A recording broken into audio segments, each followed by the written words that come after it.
The Bitcoin Standard podcast brings you seminars from Saifedean.com, my independent online learning platform where you can take my online courses on the economics of Bitcoin and economics in the Austrian school tradition, join our 2 live weekly seminars, and read my books before they are published. Sign up now for access to the draft of my forthcoming economics textbook, Principles of Economics, and take 5 full online courses based on my books, The Bitcoin Standard, The Fiat Standard, and Principles of Economics. The Bitcoin Standard podcast is brought to you by Crowd Health. Crowd Health is the Bitcoiner's answer to fiat health insurance. If you listen to this show, you've probably heard me rail against the problems of modern healthcare and health insurance. Crowd Health is a brilliant new solution to this problem that leverages the power of Bitcoin to help people get affordable healthcare. Crowd Health holds its cash reserves in Bitcoin. It negotiates with healthcare providers on your behalf and gets you much better rates by offering to pay them cash, upfront, without having to go through the expensive bureaucracy of modern healthcare insurance. It's a solution that works better for healthcare providers and for patients by disintermediating large insurance companies who have the wrong incentives and are constantly raising costs. I'm very happy to have signed up for Crowd Health, and I'm really excited to support them as they disrupt the fiat health insurance industry. Go to joincrowdhealth.com and use the discount code SAIF, S-A-I-F, and you'll get the first 6 months for $99 only.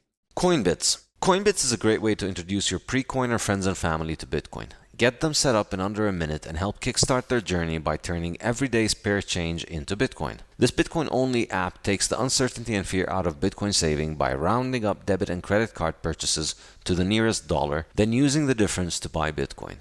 Set it, forget it, and let the app automatically tax your high-time preference spending by saving the hardest money ever. Want to save in Bitcoin faster? Customers can multiply their roundups up to 10x or adjust their savings frequency for weekly or daily Bitcoin stacking. Coinbits is built on a sound, tried and true dollar cost averaging strategy that turns Bitcoin's volatility in your favor. Once you've gotten a private wallet set up, Coinbits encourages you to withdraw your Bitcoin to your own private wallet and embrace the Bitcoin Standard way of life. Start stacking on coinbitsapp.com and save your time and energy in the soundest money ever. The Bitcoin Standard podcast is brought to you by CoinKite. CoinKite are my favorite makers of Bitcoin hardware. They produce the legendary Open Dime, the first Bitcoin bearer asset, as well as the reliable Cold Card hardware wallet, the excellent stainless steel seed plates for storing your seed phrases, and the block clock.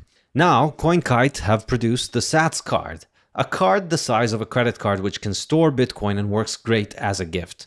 CoinKite have just produced a limited edition gorgeous Bitcoin Standard Sats card, which carries the Bitcoin Standard logo, and you can get it from coinkite.shop/Bitcoin Standard. Use the code Bitcoin Standard to get 5% off your purchase. Get paid in Bitcoin regardless of who you work for and regardless of who is paying you. All thanks to a premium service I personally love and use, and that is Bitwage. Thanks to Bitwage, I receive my books royalties in Bitcoin. It is cheaper, faster, and easier. It is a true set it and forget it system, and Bitwage has been offering this premium service since 2014. Anyone can sign up and use it right away. No restrictions or limits, fully non-custodial. You can even split your incoming payment, get part in Bitcoin and part to a bank account you specify. It could not be easier, and I cannot recommend Bitwage highly enough. Go to bitwage.com and sign up now and get paid in Bitcoin with your next payment or salary. First of all, thank you so much for having me, everybody, and for inviting me to this debate. I've spoken to Professor Block before. I've had him on my podcast. We had a very good discussion. I believe we're probably going to not get on as well this time, but who knows, maybe I can win him over. I'm going to make the case that no anarcho-capitalist or libertarian, even more loosely defined, can make a case for supporting political Zionism as exemplified by the State of Israel. I base that primarily on the fact that political Zionism is only possible through the mass expropriation of Palestinians, denying Palestinians their property right in land that is indisputably theirs. And this is a process that has been ongoing for almost 90 years in Palestine. It's a process that has extremely in high amount of documentation. It's very well documented both on the Palestinian side as well as on the Israeli side. It's a process that has a military angle. It's been done militarily extensively since the 1930s, maybe even 20s, you could argue. It was initially helped on by the Soviets, of course, because this was a very socialist idea, the idea that we're going to take over all of the land and turn it into a state agency that runs the land because we're going to do something socialist. So of course it was supported by the Soviets, who gave a lot of weapons. Of course it was supported by the British because it was an imperial ambition of theirs. And that's of course where Rothbard was very astute in analyzing this point. And it is completely untenable for a libertarian, minarchist, or anarchist, or anyone who calls themselves a civilized person who accepts the concept of self-ownership and property right to support the extermination of the Palestinian people. And I speak from experience. Of course, here I'm biased. I am Palestinian. Both sides of my father's and my mother's family, as well as my wife, all Palestinian. And we've seen this up close and personal. I've read Professor Bloch's book. I'm going to show how he's completely failed to address the point on the issue of ethnic cleansing of Palestine. It was extremely sloppy how he dismissed it. And the second point I'm going to make is that Israel is just government ownership of land. Israel is just a socialist system for distributing land and operating land. It's a distortion in land markets, which takes land from people, legitimate owners, just because they don't believe in a certain set of religious beliefs, and allocates it with subsidy to people from all over the world who have no link with the land or the property, just because they profess those beliefs. And instead of having the free market determine the price of land and having free bidding process for it, we have this enormously perverse system called political Zionism, wherein land is acquired violently and distributed by central command. And of course, the horrific human cost of this has been conflict and bloody murder over decades in historic Palestine. Thirdly, I'm going to ask Professor Walter Bloch a few thought experiments. I'm going to compare what happened to Palestine to happen to Louisiana, and I look forward to stretching his credibility when it comes to this question of calling himself an anarcho-capitalist while still condoning these things happening. Well, all right, let's put the shoe on the other foot. Let's see what happens if this was happening to you today in Louisiana on your property, right? And finally, I'm going to end with the question of what would happen actually for a truly libertarian Israel to exist. If you wanted to make Israel a truly anarchist or libertarian society, what would you do? You would actually solve the conflict, I believe. I believe that an anarchist solution is the only solution that would work, that the only way that we could have peace in Palestine or pretty much anywhere. However, that would have to come at the annulling of political Zionism. Okay, are you finished, Saif? Yeah, this is my opening statement. Walter, let's see, you have to unmute yourself and then you have 5 minutes for your opening statement. Well, first of all, congratulations to whoever cooked up this debate or this discussion. I think if two anarcho-capitalists can't agree or can't make a good case, then there's no hope for anyone. And I certainly agree with Saifedean that private property rights are crucial. Indeed, my whole career, in a sense, is extolling the virtues of private property rights. I have a book on why we should privatize highways, why we should privatize bodies of water, why we should privatize space. I'm forever writing, my middle name might as well be private property rights. And all I'm doing is applying it here in this book. Let me just wave this book at you. It's the classical liberal case for Israel. Notice it's not the anarcho-capitalist case for Israel, it's the classical liberal case, because if we were anarcho-capitalists, or rather in our role as anarcho-capitalists, we have to oppose all governments, and certainly we have to oppose the Israeli government as well. And if we do that, then we're not going to have much of a debate, because we both oppose the Israeli government for anarcho-capitalist reasons. So we're specifically taking a limited government libertarian view, or classical liberal. We're more into Friedman and Hayek than we are, and Nozick, than we are into Hoppe and Rothbard and Spooner and people like that.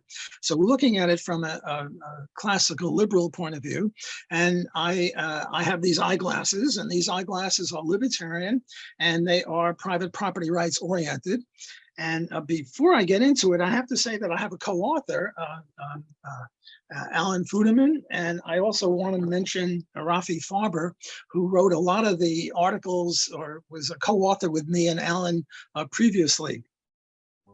Okay, so what's going on? The impetus for this book was to attack Murray, which is sort of an anomaly, because me and my co-author are staunch Rothbardians on Well, I won't say everything. I disagree with Murray on a few other things too, but I certainly disagree with him on this. Ammous mentions the 1920s. Murray Rothbard mentions the 1870s. We go back a little further than that, and we go back to the year, 2,000 years ago, and we say there were no Palestinians in Palestine. There were no Arabs virtually. It was just Jews, and the Romans kicked us out. But if you want to go to private property rights, you have to go a lot further than either Ammous or Murray went. You have to go right back to the beginning. I would say that there is no statute of limitations on anything. Let me rephrase that. The burden of proof is on anyone who wants to change property rights. The burden of proof is on he who wants to change. We assume possession is 9/10 of the law. So we assume that the possessor of the property is the rightful possessor, and the person who wants to overturn it has to make his case. And there should not be any statute of limitations, any legal statute of limitations. There should be a natural statute of limitations. Namely, the further back you go in history, the harder it is to prove anything. So there's a statute of limitations that way. But I don't think that we should rule out what happened 2,000 years ago just because it's a long time ago. The reason you would rule it out is if the person who wants to overturn property rights couldn't do it because I don't know, 2,000 years ago, the records are lost and the language is different. But here we have records going back to 2,000 years ago, and our book is full of, not full of it, but full of those that bits of evidence linking Jews back to 2,000 years ago before the Roman times. So I think that property rights are the key. Saifedean and I agree on that. And I think that the key is that Israel, the Jews, and by the way, I'm Jewish also, so we match each other in that regard. Jews are accused of colonialism. Colonialism is a very bad thing. Bruce Gilley, Peter Bauer, but I don't think that the Jews are guilty of colonialism or mass expropriation, and I'll try to prove that in my next segment. Sounds good. Thank you, Walter. You now have 15 minutes for your main arguments. I go now?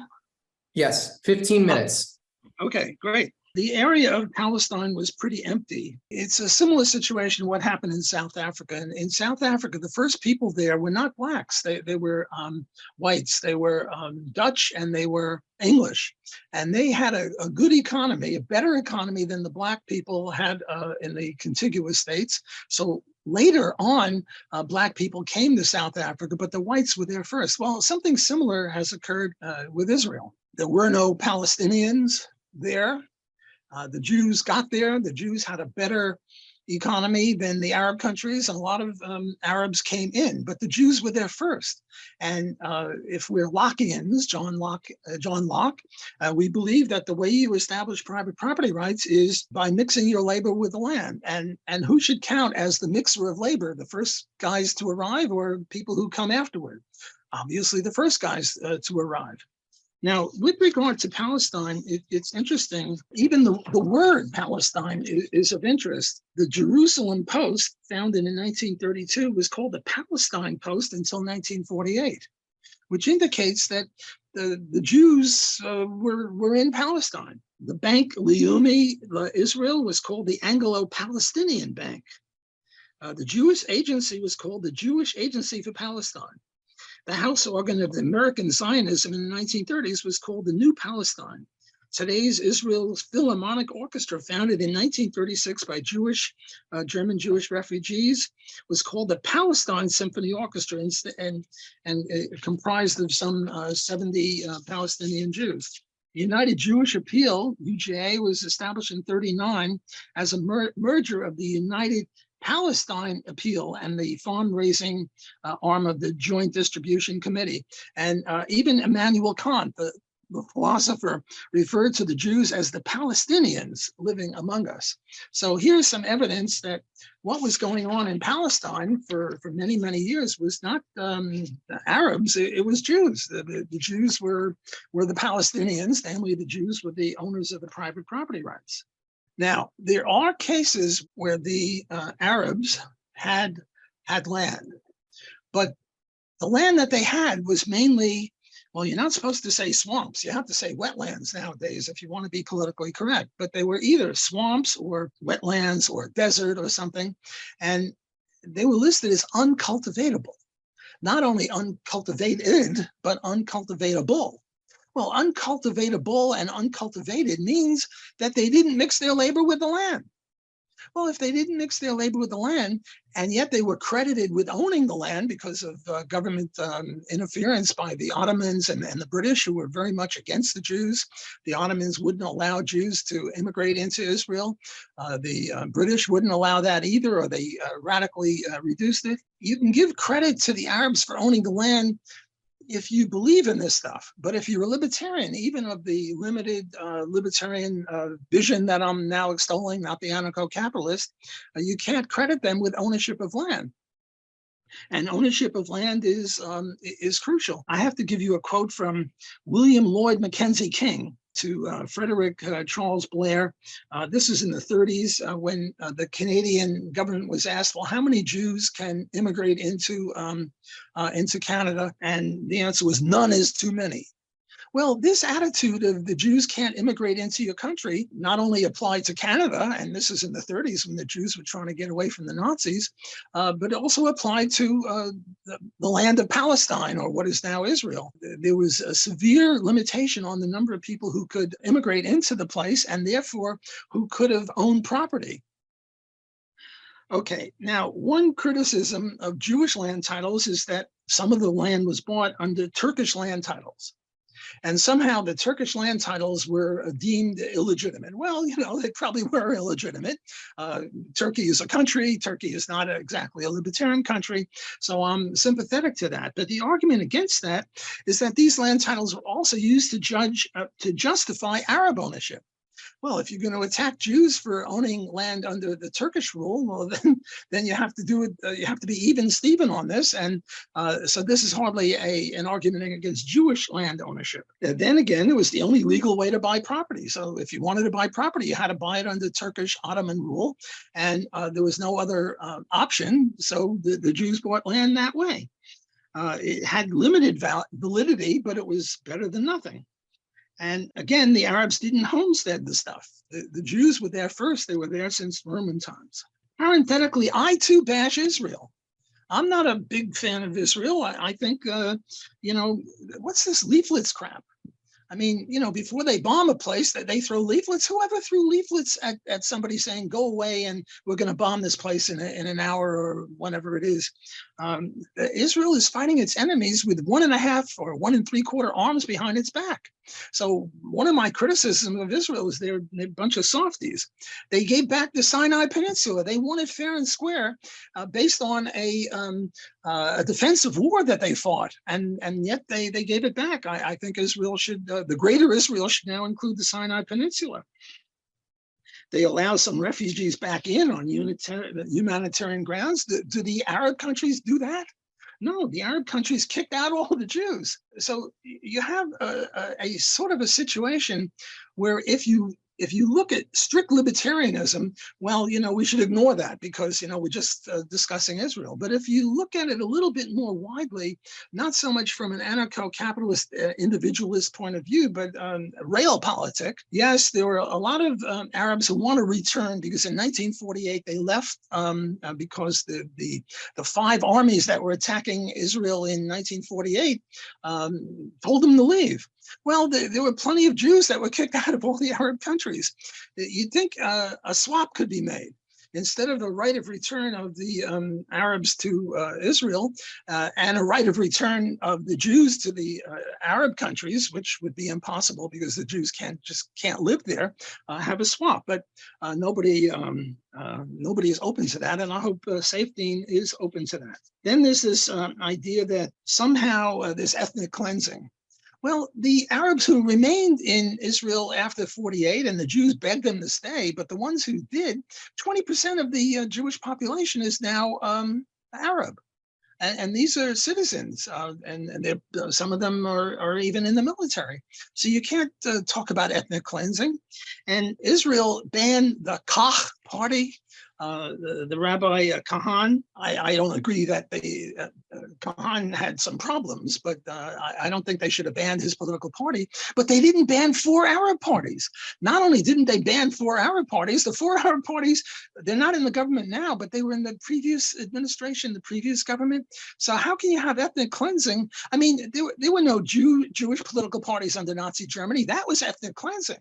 To mention the word ethnic cleansing is preposterous in this regard. A lot of the colonialism of Israel, and I'm putting colonialism in quotes, when they gained land in the Suez, the Sinai, the Golan Heights, all emanated from wars that started by the Arabs. There's a very famous quote from Bibi Netanyahu that if the Jews gave up their weapons, there'd be no more Israel. If the Arabs gave up their weapons, there'd be peace. A brilliant, brilliant quote. All of these wars have been not started by Israel, started by the Arabs, and the Arabs all lost all the wars. And at the end of the wars, Israel occupied land that they didn't occupy before as a result of the war. And you call it colonialism? I call it self-defense. Look, if Doug Casey comes and punches me, and I have a big fight with him, and I take over his house, well, at the end of the war with me and Doug, I'm the owner of his house. I'm the proper owner of his house because he started in with me. And I think it's similar in this situation. Let me talk about the 1948 Arab departures. You might say, well, look, you go on vacation, you come back, you should have your property back. But that's not exactly what happened here. A getaway driver for the robber gang, all he's doing is driving a car. You think he's innocent? No, he's not innocent. He's the getaway driver for the robber gang. Similar, what happened was the Arab countries, Egypt, I don't know, all the other ones, they sent messages to the Arabs living in Israel, and they said, leave. If you leave, then we can pulverize the Jews, and then you come back in a few weeks when the war is over, and you come back to your houses. And it'll make it easier for us to pulverize the Jews if you're not there, because if you're there, then we have to worry about whether we're killing you or not. So many of them left. Well, these people are not totally innocent. They were aiding and abetting. How would any other country look upon this? Look, the Israel to the Arabs is roughly, in terms of power, Israel is a first world country. The Arabs are not a first world country. So any war between them, even when Israel fights with 1 3/4 arms behind its back, Israel wins. But imagine if Monaco started lobbing missiles into France. There'd be no Monaco. If Canada started lobbing missiles into the United States, there'd be no Canada. Israel is too nice to people who lob missiles into it. And now let's consider how the two groups dealt with refugees. How did the Jews deal with refugees from the Arab countries? They integrated them into society. You can hardly tell who's a refugee and who's not. Well, it's 75 years later. So, but even originally, they integrated them. How did the Arabs deal with the Arab refugees? They put them in camps. They won't let them come into Egypt and Jordan and Syria and the other countries. Certainly remarkable, worth remarking on. Here's a quote, an Arab army message to the Palestinians. We have come to you in order to liquidate the Zionists and their state. Leave your houses and villages. You will return to them in a few days. Leave them so we can fulfill our mission to destroy Israel in the best way, and so you won't be hurt. Well, people who abided by that, imagine any other country where this sort of thing occurred. If the US or any other country would regard these people as I don't know, as very bad, and they would try to kill them. Okay, another one is the Jewish state is uniquely racist. Well, they're mostly Japanese in Japan, Koreans in Korea, Cubans in Cuba, China for Chinese, Brazilians for Brazil. Somehow you can't have even one Jewish state out of all I think there are about 200 countries. You can't have even one for Jews. And given the plight of the Nazis, you'd think that this would be justified. Oh, here's that quote, the exact quote from Bibi. If the Jews gave up their weapons, there would be no Israel. If the Arabs gave up their weapons, there would be peace. I think, that's a very succinct way of putting it. If you want to have peace, and peace is a good thing, peace brings prosperity, peace reduces the violation of the non-aggression principle, let's all put down our weapons. Instead, what happens is that the Arabs keep lobbing missiles from Gaza, from here, from there. They come in, and now Jews have to build fences to keep them out. And they say, well, this is a violation of rights. So it's just defense. In New Orleans, we have the Pelicans. When the Pelicans are playing, everybody knows who's on defense and who's on offense. When the other team has the ball, you yell defense. Well, Israel is doing defense. That's not offense. And defense is compatible with libertarianism. Egypt started the 56-67 war. Arabs placed rocket launchers in schools and hospitals. Let me repeat that. Arabs place rocket launchers in schools and hospitals. That's not kosher. I mean, that's no way to fight. You're hiding behind babies. Israel doesn't do that. 30 seconds. Israel used napalm, which is a criticism of Israel, but so did 20 other countries. And the question is not whether you use napalm or not. The question is, do you do it in offense or defense? Boy, I've got a lot more. I have maybe an hour's worth of stuff, but I'll have to abide by Nick's rules, so I'll shut up now. But there's a lot more I could have said, and if you're interested, go get this book. Thank you, Walter. All right, Saif, you have 15 minutes for your main arguments, and then right after you have 10 minutes to do a rebuttal. What we've heard from Professor Block is astounding mishmash of half-baked reasoning and justifications that completely ignores and hops over the most important central point that any libertarian should be focused on, and that is property right. I had the misfortune of being inflicted by reading your absolutely horrific book, Professor Block. I've read many of your books, which I've enjoyed, but this one was absolutely terrible. And I commend the person who winked you into staking your reputation on this book for their manipulative skills, because this is something that is by no means up to your standards of scholarship. The first and most important key point here is in their book, in order to dispel the charge of ethnic cleansing, and what Professor Block did right now, is to present this idea that, well, the majority of Palestine was unowned and uninhabited and not homesteaded land. And therefore, that refutes the claim that somehow that destroys the idea that anybody in Palestine could have legitimate property rights. This, of course, is very tenable for somebody like Professor Block in the comfort of the United States, living the Palestinian-Israeli conflict vicariously through the TV and enjoying taking sides like a sports game. But it is a lot, so it's very easy for him to dismiss the fact that actual people lost actual property. It's much more difficult, and it's extremely laughable and truly embarrassing for a grown man to be including this in a book, because I lived all my life surrounded by people who lost property, and it was not swamps, it was homes and farmland and all kinds of different property and businesses and factories. Confiscations and Israeli confiscations, of course, is not something that has just happened in 1948. It's something that happened before and continues until today. It's driven by this idea of more land with fewer Arabs, which is something that Professor Block completely waves away with the standard tropes of Hasbara propaganda, of the idea that, the Arabs' armies asked them to leave, and all these other fake, completely debunked and baseless excuses. The key point is that property rights were violated. 800,000 Palestinians were kicked out of their homes in 1948 and before that.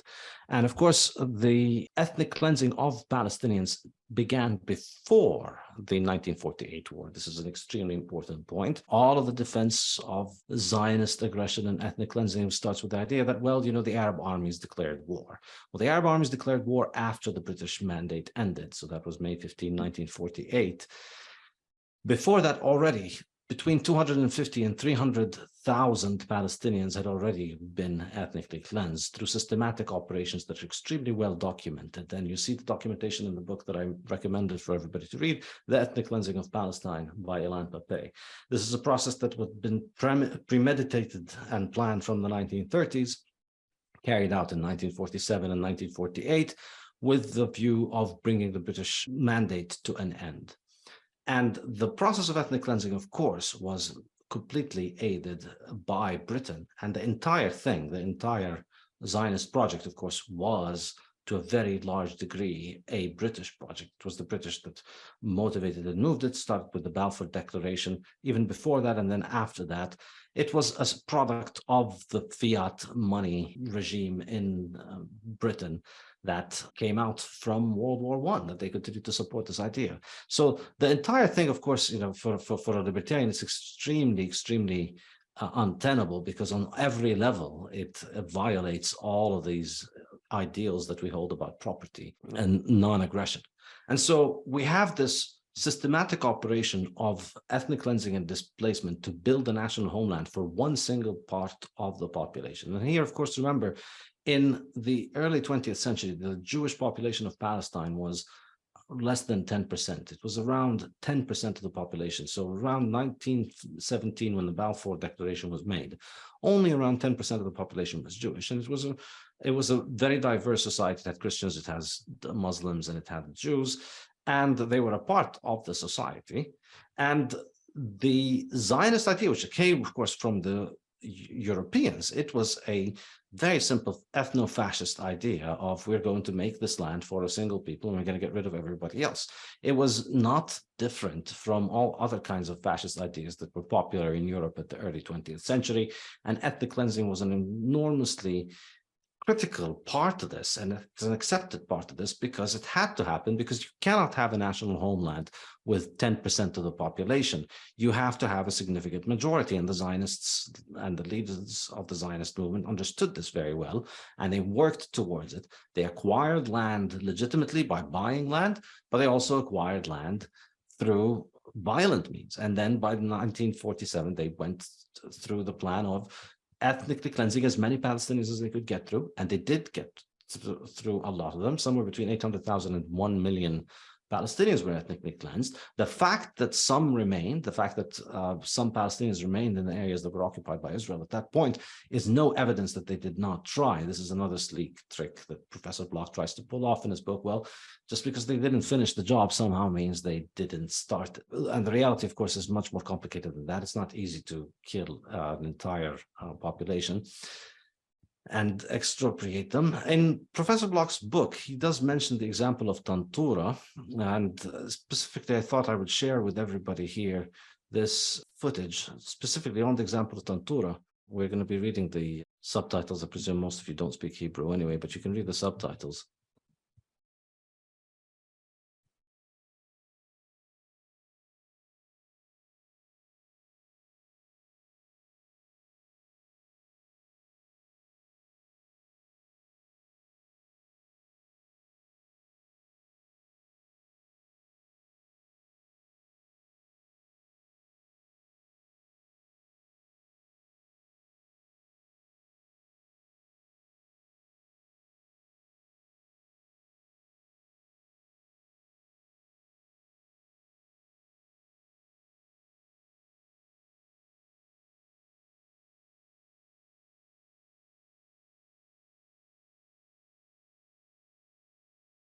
So this is the example of one village. This is from the Israeli stories. I could keep continuing going on and on and on. There are many, many such stories like this. Israelis speak of this. And of course, the Palestinian experience matches that. And for many decades, most Palestinians were completely ignored in the West. And people just thought, no, these people are making it up. And it's just they hate Jews. And it's just anti-Semitism.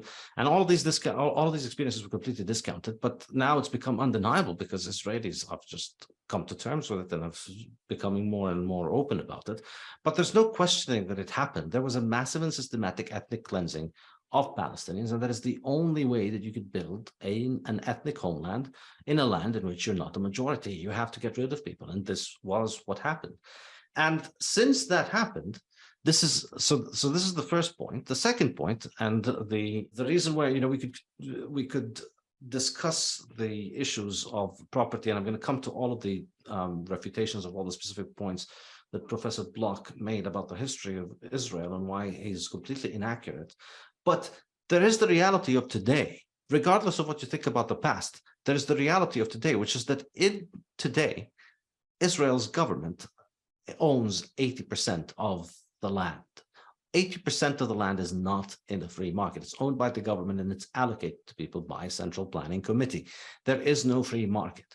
That central planning committee decides that an American who has an American passport, who's lived all their life in America, has never been to Israel or Palestine, has no connection there, no family, no friends, nothing, doesn't speak the language, that person can pack up and go and get subsidized housing on stolen property from somebody who's been there for hundreds of years, because that's just what central planning agencies do. And I invite Professor Block, who's written some of the most astute libertarian analysis of the failures of central planning when it comes to issues like roads and national defense and lighthouses and all of those issues. I invite you to use your analytic capabilities to examine what would happen if you were to institute a land control agency that owned 80% of the land of a specific country and allowed people to use that land without there being a free market in the land, and also acquired it violently and also acquired it through all kinds of different processes. And here, of course, we come to the second aspect of the ethnic cleansing, which is the administrative ethnic cleansing, because ethnic cleansing in the case of Palestine is not just happening militarily. It's not just that Israel is constantly killing as many Palestinians as it can and confiscating. It's not just doing that and you know, terrorizing people. It's also doing that in a bureaucratic way.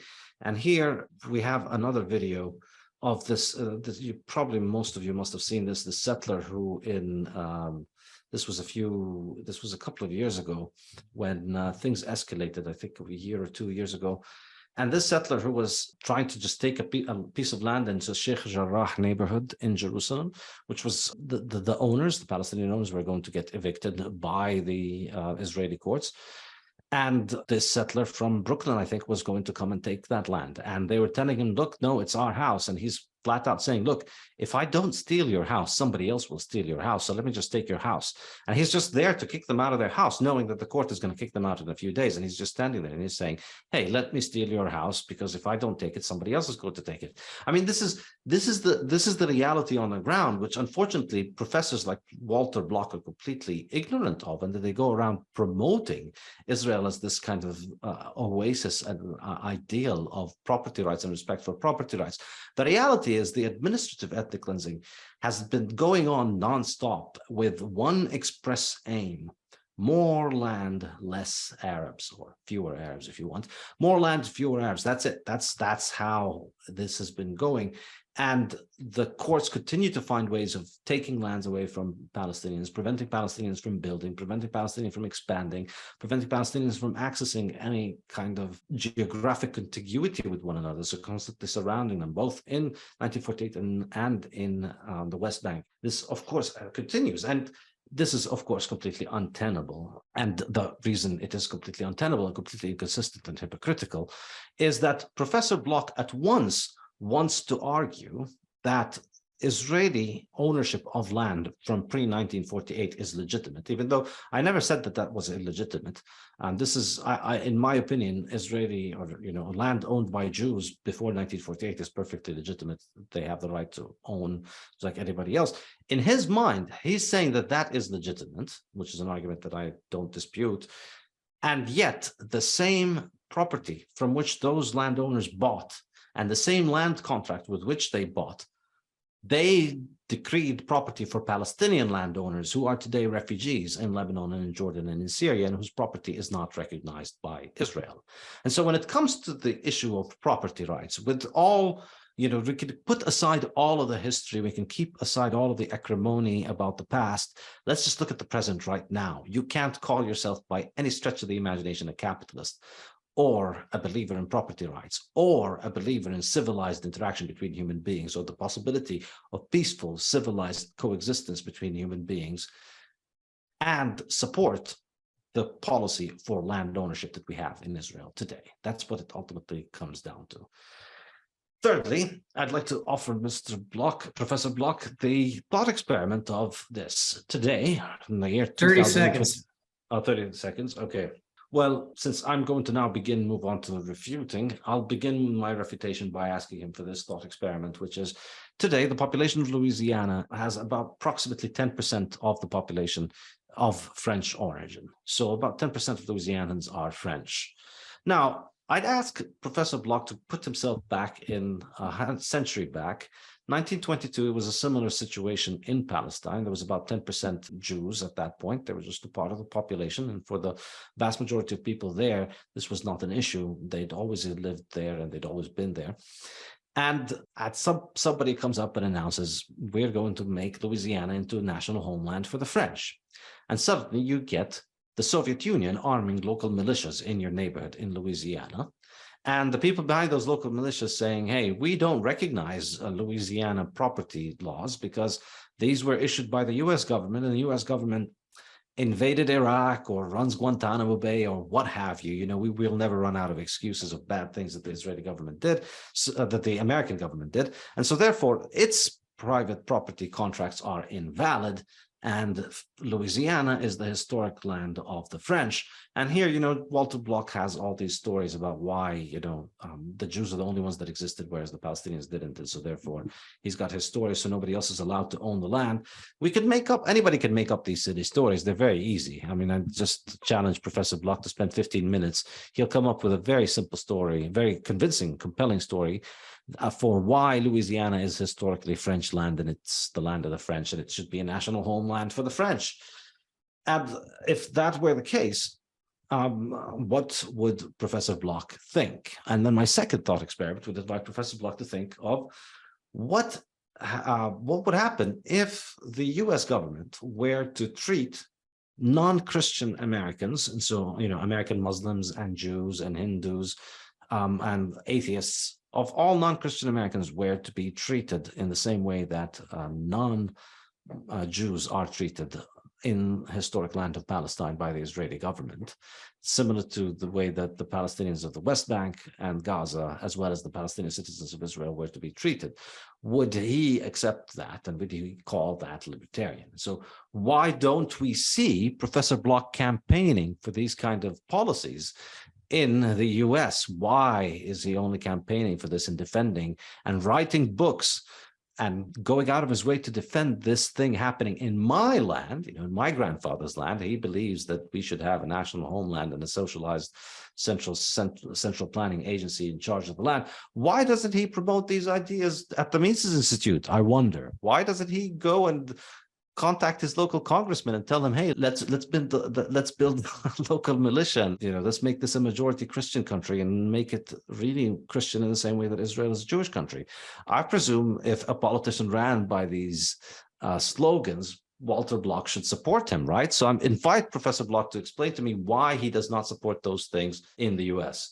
So now, with this, to go back now to the refutation, specifically to the main points, this idea, this is a very strange thing that Professor Block begins his book with, and it's just, you know, not every country has its national myths, but the idea that my national myths somehow override your property rights is truly bizarre. The idea that, hey, we've got these story of all these things that happened 2,000 years ago in our religious book, and therefore, we somehow vaguely decide that your property right is invalid because of that. This is completely not a way that any civilized society or civilized interaction can happen.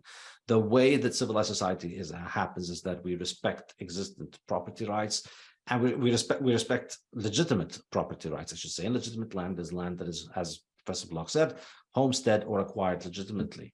So the Palestinians that lived there, you know, the Israelis were trying to buy the land from them. So they accepted the legitimacy of their property. Else, why would they be buying all of that land? And why did they have to buy it? Because they did, because property existed and land market existed before 1948, before it was obliterated by the Zionist movement. And so the difference between the 2,000 years property claim is that there is no actual property claim. You have no way of proving that what happened 2,000 years actually happened. You have no way of proving that you are actual descendants of somebody who was there 2,000 years ago. And you have no way of proving how those stories for 2,000 years map onto a specific property that exists today. And that property has existing property owners, and you acknowledge that because you try to buy their property. So it's completely untenable to just say, oh, no, you know, none of this works, actually. Forget all of those things we invoked 2,000 years ago, and we come back.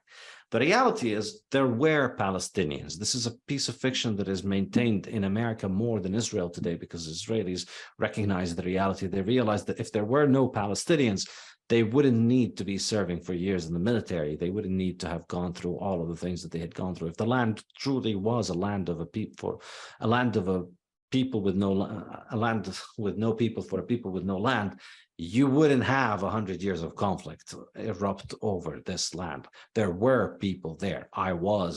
My family was there for hundreds of years, and all these other families, they had existed and they did have property. And the notion that it is the uncultivated land that just means that all of the other land is not legitimate is a classic technique of Zionist propaganda. So one of the things is they'll show you a piece of land in 1915, and then they'll show you that land today and show you how much more developed it was. And in 1915 it was empty, and now today it's more developed. And then somehow that means that, you know, Palestine was empty.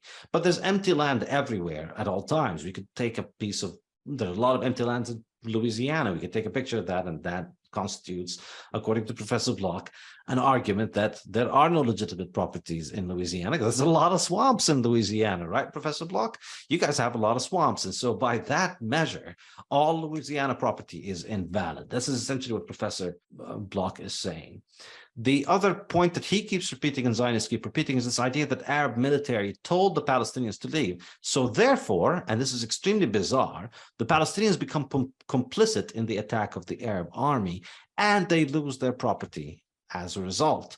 In other words, what Professor Block is saying is that you could be a Palestinian living in your home peacefully in 1948, and then somebody throws a leaflet at you that tells you to leave, and suddenly that just invalidates your property right to your home. Essentially, that's what Professor Block is saying. Of course, the reason that this is even far more ridiculous than that is that the story of those leaflets is completely fake. There's been absolutely no serious evidence that has been presented at any point to show that any Arab military actually issued any order whatsoever for the Arabs to leave. To the extent that these leaflets exist, they were leaflets planted by the Zionist movement to try to get people to leave as part of their very elaborate campaign of trying to ethnically cleanse as many Arabs as they can out of as much land as they can. And of course, the details are described in the book, The Ethnic Cleansing of Palestine. And in Professor Block's book, he goes through that book, and instead of trying to answer the very clear, very detailed, very methodic, very indisputable trail of evidence that Professor Pape engages in, what does Professor Block do? No prizes in guessing here. He's hitting all the classics of Zionist propaganda. He goes into a diatribe about how Professor Ilan Pape is actually an anti-Semite and so on and so forth. And that somehow just completely ignores the issue of Palestinian human rights, Palestinian property rights. That's what it ultimately comes down to. It's one big elaborate excuse of justified rationalization, rationalizations, justifications, and basically motivated reasoning to arrive at the pre-existing conclusion of how do we try and justify this blatant theft to fit with the worldview which we're trying to promote, which is the idea that somehow this state that is built on violating property rights and confiscating property and running property according to a socialist model is somehow legitimate. Professor Block says, you know, if Israel puts down its weapons, there will be peace. And this is extremely curious because, you know, it's if you look around until today, the Israeli military and the Israeli government, they refuse to announce their borders. Israel is the only country in the world that does not declare its borders. Have you ever heard of any other country that does this? I don't. So every country has a clear border. It says, this is our line. There are some countries that dispute borders. So we say that this thing belongs to us. And 30 seconds. Yeah, and our neighbors say that it doesn't belong to us. The Israeli military doesn't have that. It wants to keep encroaching on as much land as it can. It continues to take over the West Bank. And it is doing now in the West Bank what it has done in 1948 in Palestine. And this is openly discussed just a few days ago. An Israeli minister was talking about wiping a Palestinian village off the map. And this is just something that normally gets discussed in the course of political debate in Israel because Israeli society is coming to terms with this more and more. Thank you, Saif. All right, Walter, you have 10 minutes for your rebuttal. I want to compliment Saifedean and also criticize him. I want to compliment him on making a very powerful statement. I'll disagree with some of it, but I think he deserves compliments that he made a very powerful case, and I appreciate his analogy with Louisiana and swamps. And there are plenty of swamps in Louisiana. He's absolutely right there. But I'm a little disappointed. He calls my views laughable, embarrassing, propaganda, baseless. I don't use those words for him. I didn't think about it beforehand, but I was hoping that the two of us were both anarcho-capitalists, and that the anarcho-capitalist part would be very important, and we could somehow at least be friendly. But I guess, you know, he doesn't see it that way. I'm not going to use words like that against him. I'll try to stick to the points. I agree with him that there were many more Arabs in pre-1948 Palestine, because it wasn't Israel then. But the real issue is not how many people were there, but how many people own property. Look, let's use the South African example again. There were many more blacks than whites in South Africa, but the blacks didn't own any property. Or I shouldn't say they didn't own any property, but they didn't own property proportional to their population. And what Saifedean is doing is, I think, saying that implicitly that the amount of property that you own is proportional to the population, and therefore, since the Arabs' population was bigger at that time, that they had more legitimate property. And I think that doesn't follow at all. I think, yes, there were more Arabs then, or Palestinians, but they didn't own a proportionate amount of the property. A lot of the dispute between he and I is on facts. Well, not all of it's on facts. Why did the Jews buy stuff? They shouldn't have bought it. They should have just seized it because the Arabs didn't own it in the first place. That would be my view. They were too nice. Not only is the Israeli army too nice, so were the Jews too nice. They didn't really own it, but they bought it anyway. But I'm saying a lot of the dispute between the two of us has to do with this guy, Ilan Pappé. And let me read a quote from Ilan Pappé about himself. I admit that my ideology influences my historical writings. Can you imagine that? A historian admitting that his ideology influences his historical writings? That alone is very, very bad. Indeed, the struggle is about ideology, not about facts. Not about facts. Come on, give me a break. Who knows what facts are? We try to convince as many people as we can that our interpretation of the facts is the correct one, and we do it because of ideological reasons, not because we are truth seekers. Not because we are truth seekers. Come on. I think Saifedean is improperly relying too much on this guy, Ilan Pappé. The debate between us is on one level between historians who believe they are purely objective reconstructors of the past, like Benny Morris, one of his critics, and those who claim that they are subjective human beings striving to tell their own version of the past, like myself. I mean, this guy, if this guy has a PhD, they ought to take his PhD away. He's saying that he's not looking at facts, he's not looking at the truth, he's just trying to make a case for his ideology. Let me continue. Historical narratives, when written by historians, involve deeply in the subject matter they write about, such as the case of Israeli historians who write about the Palestinian conflict, is also motivated by a deep involvement and a wish to make a point. No, you're not supposed to make a point, you're supposed to do history. We're relying on you. I and Saifedean are relying on this guy, and he's trying to make a point. The point is called ideology or politics. Yes, I use Palestinian sources for the Intifada. They seem to me more reliable, I admit. My bias is apparent despite the desire of my peers that I stick to facts and the truth, and he puts quotes around truth as if there's no such thing as truth when reconstructing past realities. I view any such construction as vain and presumptuous. His book, is written by one who admits compassion for the colonized, not for the colonizer, who sympathizes with the occupied, not the occupiers, and sides with the workers, not the bosses. He feels for women in distress and has little admiration for men in command. This is a woke guy. He cannot remain indifferent toward mistreated children or refrain from condemning their elders. In short, mine is a subjective approach. No, you're supposed to be objective if you're a historian, but not always standing for the defeated over the victorious. Okay, the Israelis were victorious, so he's against them. And Saifedean is relying on him for facts. Well, you know, this is a weak read. This is based on sand, not a good foundation. Okay, look, I don't think Israel is a great country. Up until Bibi Netanyahu got in there, it was mainly socialist. I mean, the first 50 years of Israeli politics was all pinko commie socialism. And I'm not a pinko commie socialist. So I disagree with, and I agree with Saifedean in his criticism of Israel, but it's a comparative thing. How socialist were the Egyptians and the Jordanians and the other Arab countries? They were no models of virtue. It's a comparative thing. Yes, Israel is no good. They're a bunch of bums. I'll admit that.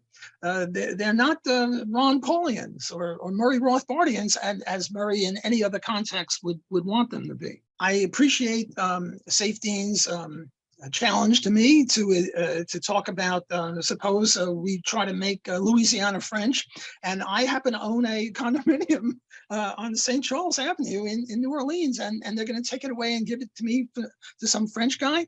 Well, my answer is that this is this analogy.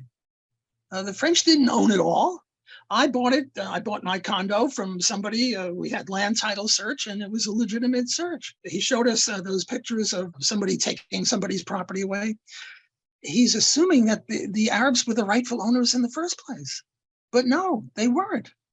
Again, yes, they had a lot of population, but they didn't have a lot of property rights. A lot of that stuff was swamp, and they claimed to own that. I have another thought experiment, one that I would like Saifedean, and I'd like to be on first name basis, so we can be a little more friendly. Please call me Walter, and allow me to call you Saifedean. There's this quote that I can't find in my notes, but I'll give it to you as best I can. Suppose even Murray Rothbard, and I assume Saifedean, would assume that, yes, 5% of what is now Israel is legitimately Jewish. Let's stipulate that. Even Murray said that. And I can't imagine that Saifedean is more pro-Arab than Murray Rothbard. Murray Rothbard is very pro-Arab. Let's suppose that Israel had 5% of the land legitimately. Would they be entitled to set up a country? You're darn tootin' they would. Now, suppose they did. What would the Arab response be? Well, the quote that I'm missing, and I'll find it before my next turn, was, even if Israel consisted of nothing more than Tel Aviv, we'd still kick their butt. They didn't say kick their butt, but we would still engage in violence against them. Now, look, if Israel had only Tel Aviv or only Jerusalem or just 5% of the land and started bringing in Jews and building upward like Manhattan, there would have been a war. And guess who would have won the war? The Jews would have won the war, because the Jews are a first world country and the Arabs are not. And then what would have happened is that we would have taken over the Golan Heights, we would have taken over this, we would have taken over that, and we'd still be where we are now. And the Arabs would be guilty of continually starting wars. I once got into a debate with Milton Friedman, and I said that we should have 30 seconds. I don't know what to say about Milton Friedman. I guess I'll say it in my next go round. You still got 25 seconds, Walter. I was saying we should have reparations, and he was saying reparations are really unimportant. They're only about 10% of the GDP. That's the point. Land is only 10% of the GDP. Land, it's labor that's 75, 80% of the GDP. So okay. Land spend. Thank you. All right, Saif, you have 5 minutes for some closing statements. So the key distinction here, again, we go back to the original point. Professor Bloch says a lot of that land was not owned, and it was swamped, and it was not homestead. And therefore, that justifies whatever happens to all the rest of that land.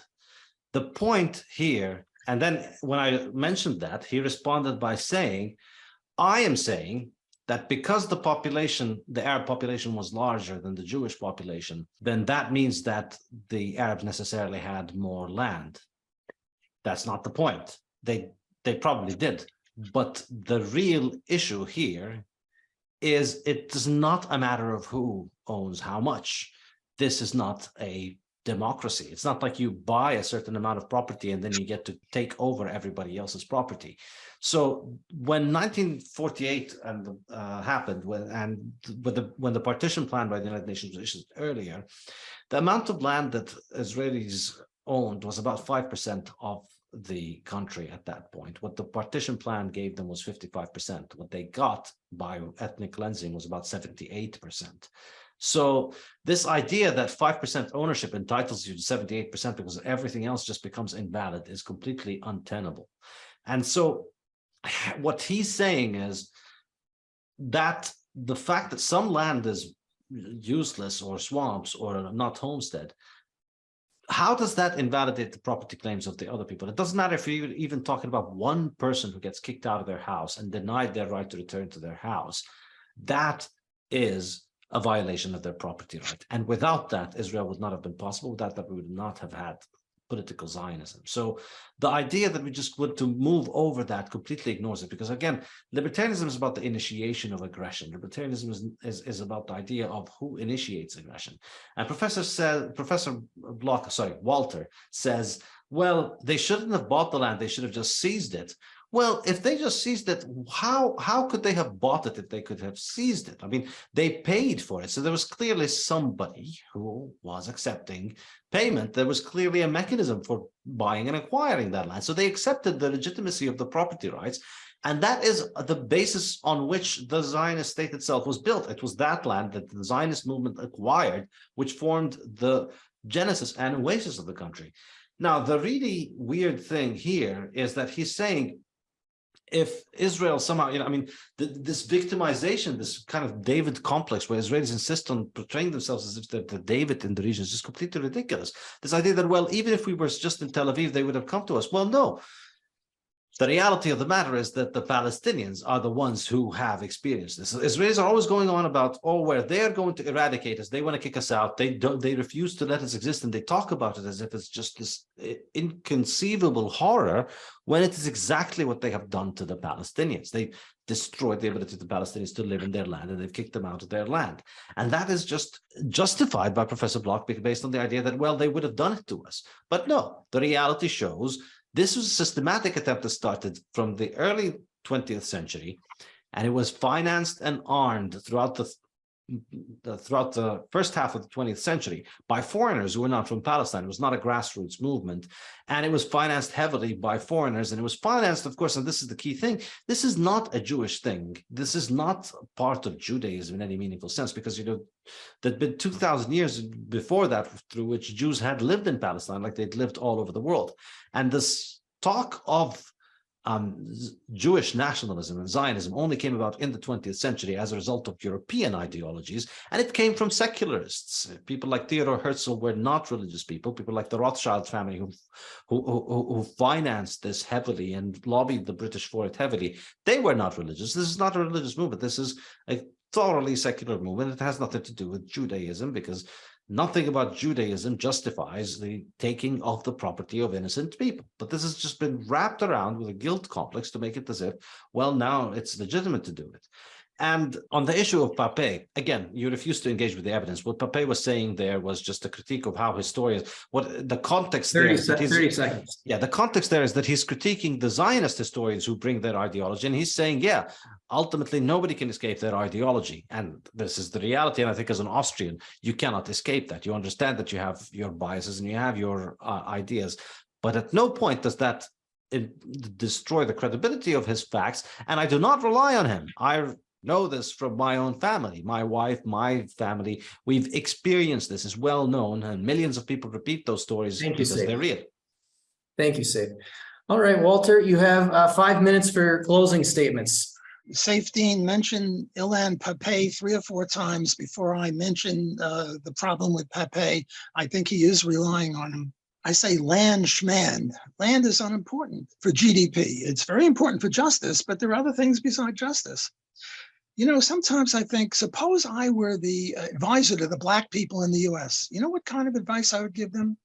I would say follow Thomas Sowell and Walter Williams and stop with the Democratic Party and stop with all of this welfare, which just breaks up the Black family, according to Charles Murray in his book, Losing Ground. Just behave and you'll have a better life. I now call upon Saifedean to see what he thinks of my, if I appointed myself the advisors of Arabs. And you know what I would say? I'd say, look, maybe Israel is all wrong. Maybe they're unjust. But what do you want to do now? They have much more power than you. They can, the only reason that you're not obliterated is they have a lot of softness. But if ever Bibi gets mad, he's going to really kick your butt. Do you really want to send rockets in from Gaza? Do you keep wanting to kill Jews?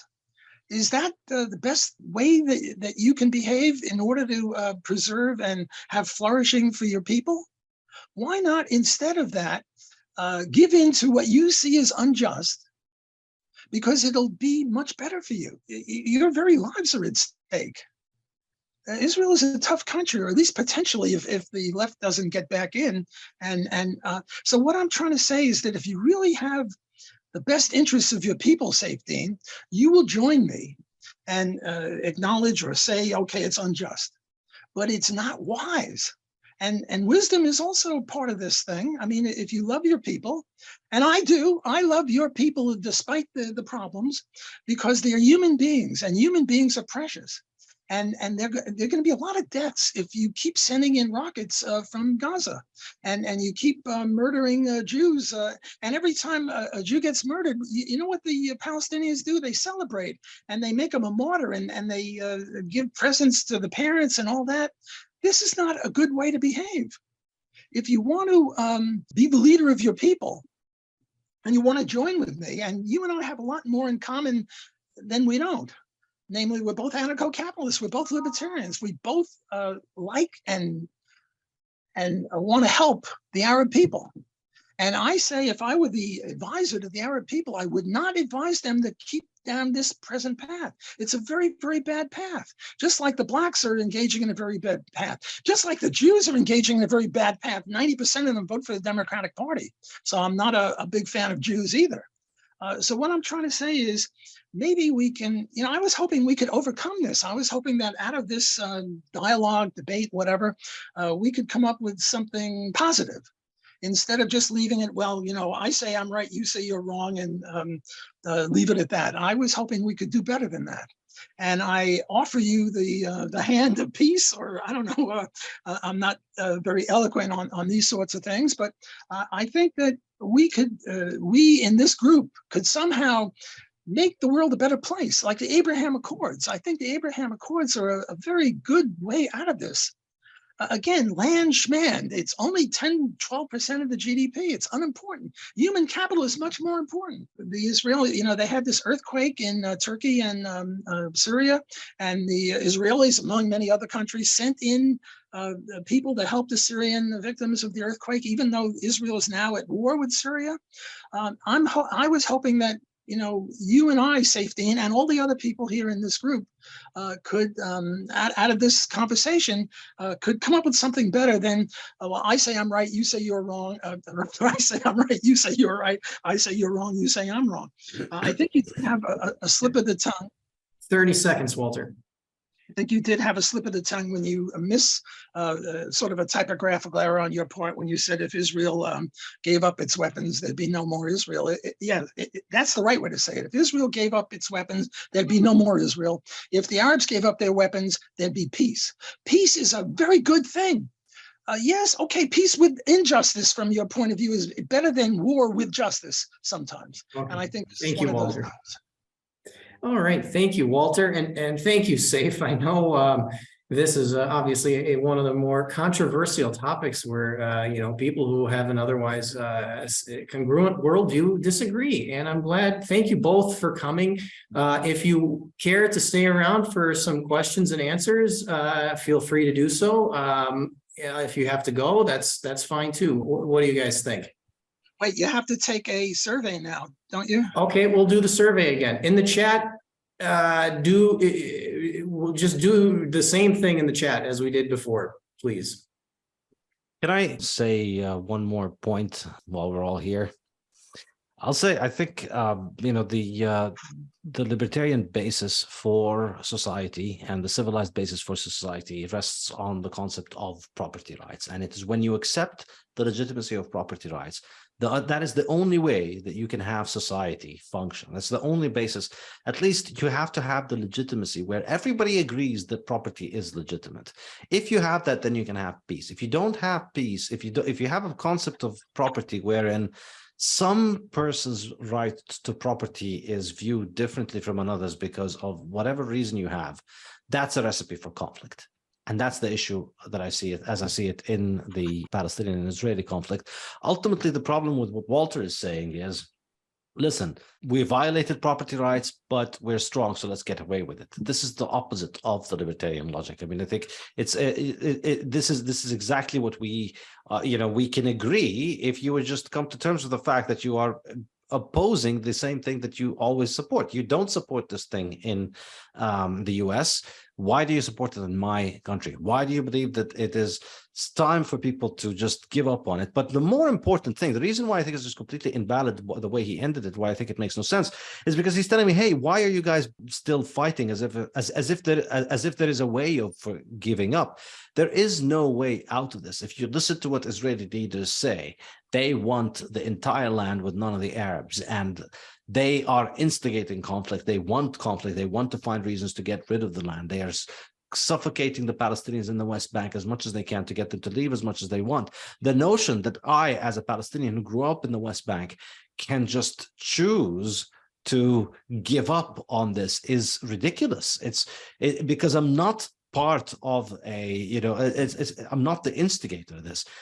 There are people out there. I mean, just look at the recent Israeli election. When Netanyahu won the election, he said in his statement, in the statement when he took on power, he said, I believe in the divine right of the Jewish people to live everywhere in Judea and Samaria. Now, having the misfortune of not being Jewish, this is basically get the last word on this. Yeah, well, we'll give Walter some time. We'll give Walter a few minutes. We should. So simply by virtue of my religious beliefs, my property rights are considered invalid. So if Walter really does want to arrive at a peaceful situation, why does the peaceful situation in his mind involve the continued violation of the property rights of people based on their religious views? That's the problem. We can arrive at an equally, we can shake hands and, we can have all of those things. And I'm not going to get into the argument if why we shouldn't even be having this if you won't even acknowledge the fact that I have property rights. But you, and you're a fan of Netanyahu from what you said. He believes that my land and my ancestors' land that I've lived on, the one that we lost in 1948 is gone. And the one that we have right now, he believes that it should be gone as well. All right, Walter, please go ahead. All I can say is that I never conceded that Saifedean was right. I never said that property rights were on his side. He put words in my mouth. I think that the Jews had the rightful property rights. I was just saying, even assuming that, it still doesn't behoove your best interest to keep fighting because you're going to lose. But I never conceded that, as Saifedean seems to interpret, that the Arabs have the right of property rights and the Jews do not. Okay, you have anything else can to we add, agree Walter? to privatize Israel, Walter? Look, I was supposed to get the last word on this, Saifedean, so let's stop. Go ahead. So can we privatize Israel? Okay, we should cut this off. We're going to go to questions. Do you guys want to both stick around for questions from the group, or is that all right with you guys? It's getting late around here. I'll do 5 minutes. Sure. Okay, Walter? Sure. But Okay. let's alternate. The first one, he answers first. The second one, I answer first. Okay, sounds good. We got to do this. We'll try to make this quick. Are you guys okay to record the questions and answers too, or should we cut the recording here? I would say keep recording, but that's my Sure, let's go. Yeah, I'm happy. Okay, let's go. All right. Adam, do you want to, I'm not sure how to do the functionality here to take questions. Do you mind to do that? And let's make it very quick because Saif does have to go in a few minutes here. Make it very brief, please. Oh, what was the result of the whatchamacallits? I have a question. What was the result of the before and after? Well, I didn't really see many responses on the after. let's put it this way. Did anybody change their mind as a result of this debate? Please put so in the chat. And in which direction? Yes, and in which direction? Yes. I guess there were nobody who had their minds changed as a result of the debates, which is, I guess, not altogether unsurprising. All right, let's move on to questions here. All right, I think there's a function for you to raise your hand if you have a question. Is that right, Adam? That's correct. It need not be a question. It'd be a question or a comment. Okay, go ahead. Does anybody have a question or a comment? Yeah, hello. To me, this topic is quite something which I'm dealing with every day. And of course, I'm actually living in the region where the Croatians and Serbians have fought over the piece of land which we are claiming. But unlike Israel, we didn't have any Palestinians living there. There were no Croatians whatsoever, and there's still no Croatians. And now liberals. Sure. Do you have a question or a comment, V? Yeah. I would like to actually just understand. If you see the parallels, for example, between Liberland and Israel in this sense. Are you finished, V? No, Yeah. Liberland has no people in it. You're not kicking anybody out of their home. I think that we're very much more favorable situation, right? But still, we are raising so much emotions here locally, even though our neighbors are not claiming this piece of land. There is this extreme tension over the fact that Liberland would actually start to exist, and it is kind of this land-based notion that somehow we're stealing somebody's land, but we are not actually stealing anybody's land, right? It's still enclave anybody apart. But I'm just wondering if you see some parallels between what we are doing and between what is happening in this Israeli-Palestinian conflict. Thank you. Walter, Saif said no. Do you have a different view? I don't have any view on that. I'm not familiar with the Liberland as much as I should be. Okay, next, anybody else have a question? Brecht, I think you had a question earlier. I was just about the formulation of the how do you call it, of the poll. I wanted to know if the word state would be in there, because if the word state is there, and if the question is, can anarcho-libertarian or libertarian defend the state of Israel, the answer must most obviously be no. Actually, I think Walter Block is devious in his way of argumenting. I have listed here all the rhetorical techniques that you have used. Giving in, you literally said there are more important things than justice. Giving into an unjust situation just because it will be better for you. How can that ever be the basis of a libertarian ethics? The Pax Romana was also a piece of subduction. It's gross, really. Thank you, Brecht. Thank you. Walter, do you have a comment? Yeah, I have a comment. My Martian example, suppose the Martians are very, very powerful and they threaten that unless we kill the next person who walk down the street, they're going to blow up the world. You know what I would do? I would kill that person, even though it's unjust, because I would want to save the world, because that person's going to die anyway.